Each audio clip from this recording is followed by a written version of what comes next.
நாமக்கல் மாவட்டம் பள்ளிப்பாளையத்தில் கடன் தொல்லையால் வீடியோ வாக்குமூலம் கொடுத்துவிட்டு தொழிலாளி தூக்கிட்டு தற்கொலை செய்து கொண்ட சம்பவம் அதிர்ச்சியை ஏற்படுத்தியிருக்கிறது. அது தொடர்பாக அவர் பதிவு செய்து வெளியிட்டிருந்த அந்த வீடியோ காட்சிகளையும் பார்த்தோம்.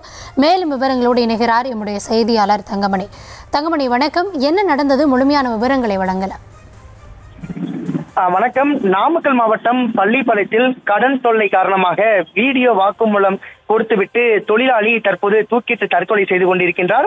தொடர்ந்து கிட்னியை விற்பனை செய்தாவது பணத்தை ரெடி செய்து தா என பணம் கொடுத்த நபர் தொல்லை செய்து அவரை தற்கொலைக்கு தூண்டியிருக்கின்றார். தொடர்ந்து இந்த நாமக்கல் மாவட்டம் பள்ளிப்பாளையம் மற்றும் குமராபாளையம் பகுதிகளில் அதிக அளவில் கடன் வாங்கிய நபர்கள் தொடர்ந்து இந்த ஒரு வருடத்தில் மட்டும் சுமார் 5 நபர்கள் தற்போது வரை தற்கொலை செய்து கொண்டிருக்கின்றனர். இந்த நிலையில்தான் நாமக்கல் மாவட்டம் பள்ளிப்பாளையம் அடுத்துள்ள 5 பனை பகுதியைச் சேர்ந்தவர் நந்தகோபால், இவருடைய வயது 42, போட்டோ எடிட் செய்யும் தொழிலாளியான இவருக்கு தினேஷ் மற்றும் ஹரிகரன் ஆகிய இருவர் சில ஆண்டுகளுக்கு முன்பு பழக்கமாகி இருக்கின்றனர்.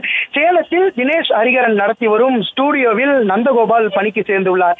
இந்த நிலையில நந்தகோபாலுக்கு பணம் தேவைப்பட்ட நிலையில தினேஷிடம் பணம் வாங்கி கொடு என தருமாறு கேட்டிருக்கின்றார். அவர் சில இடங்களில் தனியார் நிதி நிறுவனங்கள் மூலமாக தனிப்பட்ட நபர்களிடமும் கடன் தொகையாக சுமார் 5 லட்சம் ரூபாய் வரை நந்தகோபாலிடம் கொடுத்திருக்கின்றார். தொடர்ந்து இந்த நிலையில கடன் கொடுத்தவர்கள் நந்தகோபாலிடம் பணம் கேட்டு தொந்தரவு செய்ய ஆரம்பித்திருக்கின்றனர். மேலும் பணம் கொடுத்த ஸ்டூடியோ நடத்தி வரும் தினேஷ் மற்றும் ஹரிகரன் ஆகியோர் நீ உடனடியாக பணத்தை தர வேண்டும், இல்லை என்றால் உடனடியாக உங்கள் மாவட்டமான நாமக்கல் மாவட்டம் பள்ளிப்பாளையத்தில் அதிக அளவிலான இந்த கிட்னி விற்பனை நடைபெற்று வருகிறது, அப்படியாவது நீ கிட்னியை விற்பனை செய்து எனக்கு ஒரு முதலாவதாக 2 லட்சம் ரூபாய் பணத்தையாவது நீ கொடுக்க வேண்டும் என டார்ச்சர் செய்திருக்கின்றார்.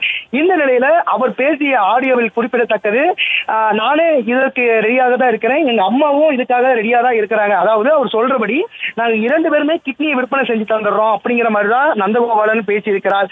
இந்த நிலையில முழுமையாக மனமுடைந்த நந்தகோபாலன் நேற்றைய தினம் ஒரு வீடியோ பதிவு செய்து முதலில் சாணி பவுடரை கொடுத்திருக்கின்றார். எந்தவித பாதிப்பும் ஏற்படாத நிலையில தான் இவர் அவருடைய வீட்டில் மின்விசிறியில சேலையால் தூக்கிட்டு தற்கொலை செய்திருக்கின்றார். இதையடுத்து தகவல் அறிந்த பள்ளிப்பாளையம் போலீசார் பிரேதத்தை கைப்பற்றி ஈரோடு அரசு தலைமை மருத்துவமனைக்கு அனுப்பி வைத்து தற்போது விசாரணையை மேற்கொண்டு வருகின்றனர். தினேஷும் இறந்து போன நந்தகோபாலனும் பேசிய ஆடியோ இதுல நந்தகோபாலனிடம் தினேஷ் என்ன சொல்லியிருக்கின்றார் என்றால், உடனடியாக நீ 2 லட்சம் ரூபாயாவது பணத்தை தயார் செய்துத்தால், பள்ளிப்பாளையத்தில் கிட்னி விற்பனை அதிகமாக நடைபெற்று வருகிறது, எனவே உனது கிட்னியை விற்றாவது நீ எங்களுக்கு பணம் தர வேண்டும் என வலியுறுத்தி பேசியிருக்கின்றார்.